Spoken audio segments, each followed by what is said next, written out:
Mr. Babbitt said 7,000 people. 7,000 people. When I was growing up, I think there was approximately 30,000 people here.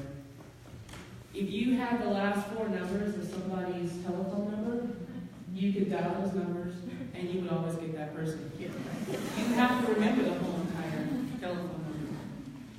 And then somehow we went from 30,000 people to 73,000 people.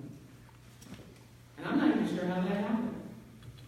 Somehow we went from the Arizona Teachers School, the Northern Arizona Teachers School, to a teacher's college, to a major research university. And I'm not really sure when all of that happened.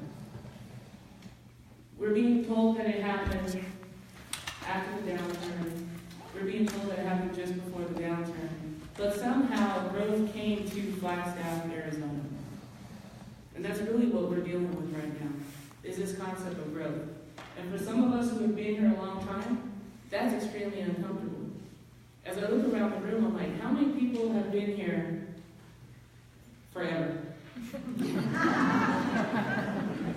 How many people have been here 6 generations, 5 generations, 4 generations, 3 generations? How many people just got here 10 years ago? Right? So we're talking about growth. And I would say that everybody here has value, but everybody who came here, at some point, some of us are like, it used to be such a quiet little village. And now we're a city. This is unique for me to stand here and talk to you tonight because I had to wear 3 different lenses and try to really decide which lens to start with and how to describe this issue. So I'm going to just start with the fact that I'm a 3rd generation Flagstaff person. I live in a house my grandfather built in 1942 in a neighborhood that's 3 blocks from an A. In a neighborhood that I think was ground zero when it came to student housing. We got the first student housing development in that neighborhood. Many of you know that I have been nothing but consistent in talking about student behavior, about the noise, about the parties, about the litter, about what I seem to think is just blatant disrespect in the neighborhood. I've been pretty consistent with that. And in a neighborhood that's been struggling to maintain something of the character as we grow. I think some of you might saw a video that I posted on Saturday, really out of desperation and frustration, because all I wanted to do was come home. And I had to stop and call the police. And then I had to negotiate with the students who knew I called the police.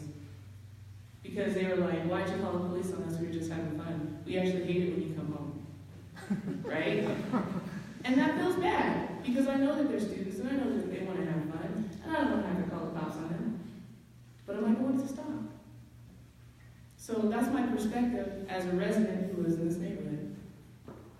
And as I talk about students, I have to remind myself that I graduated from an AU. My brother, who's a doctor now, graduated from an AU. My mom, first generation of her family, my grandfather went to 3rd grade, my grandmother went to 7th grade. My mom graduated from an AU and went on to U of A to get her master's.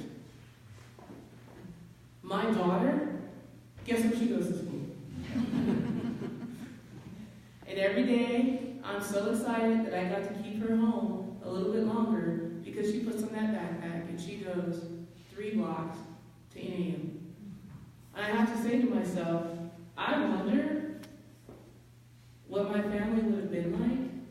I wonder what would have happened if there hadn't been a state university 3 blocks from our house. My mom talks about what it was like to be the first person in her family to go to school, to go to college, to get a college degree, and all the doors that opened for her. And I wonder how true that story is for everyone else. So even as I sit there and I call the police on students, and I advocate for the neighborhoods, and I talk about the destructions of the neighborhoods, I still send my kid to NAU, and I'll still slap on the right color when I need to, because I'm proud that she has an opportunity to go to school. And it's so close, and quite frankly, even though I don't think it's that affordable,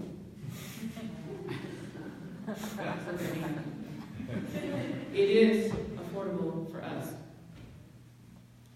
And then I have this lens as mayor, right?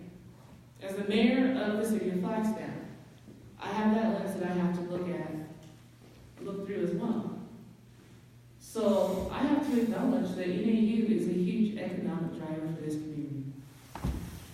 And I have to acknowledge that if NAU was not here, I'm not sure that would be the case.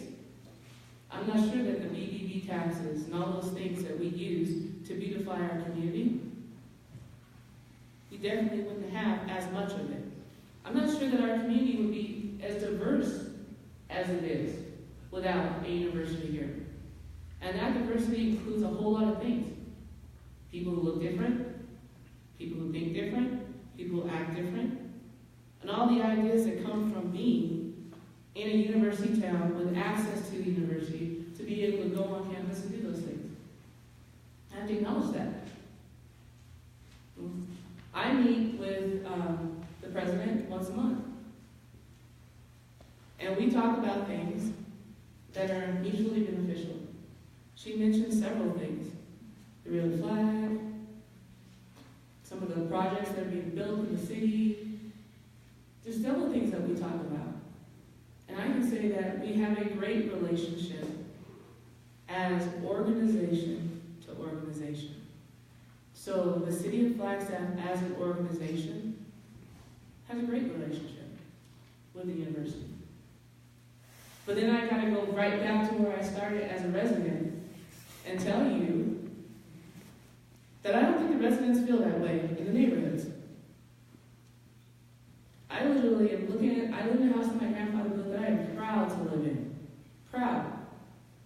And I got told the other day that I should move if I didn't like it. Because my neighborhood was a university neighborhood. And I was like, no, it's not. This neighborhood was here before the university. And I don't feel that I should have to leave my house and move to a different neighborhood. I love all neighborhoods in Flagstaff. I really felt like I need to say that as the mayor. But the fact of the matter is that I love my neighborhood. Southside. I love my neighborhood. I love living in the house my grandfather built. I don't think I should have to leave it and move. And let's be very clear about something else. Nor can I afford to. Because that's the other part of this problem. I live in a 4-bedroom, 2-bath house. I can't afford to buy that here in this town. Because somehow it seemed, with the growth of university, came the ridiculous prices for the housing in this city, with absolutely no relief. And now, as a person on council, I'm having to decide how to minimize. Is this a good project? Is this a bad project? Students need places to live. We need to free up the neighborhood. Can we make this bad project any worse? Can we make it less worse? Right? So, I would just like to wrap up by saying, this is the first time we've had a conversation like this ever. If you're in the neighborhoods, you have a conversation. If you're in NAU, you have a conversation. If you're in the city, you have a conversation. If you're in some business group somewhere around Flagstaff, you're having a conversation. But this is the first time we've actually had all the same conversations in the same room at the same time. The very first time we've heard the whole entire story. We've heard about the lack of funding. We've heard about a strategic business plan to move us forward. We've heard about, the economic impact. And we've heard about the residents and, quite frankly, the suffering. Right? But what's exciting about this conversation is that we're all here, and we're all getting all the information at the same time.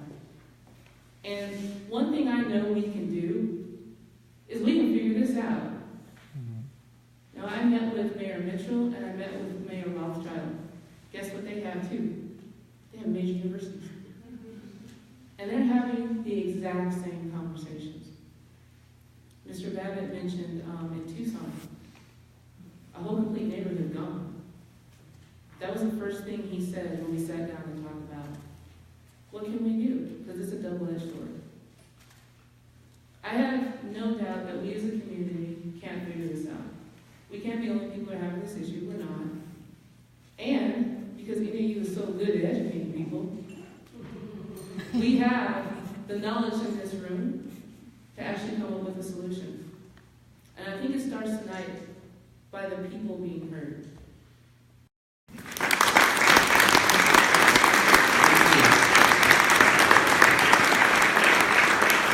Thank you to all of our presenters.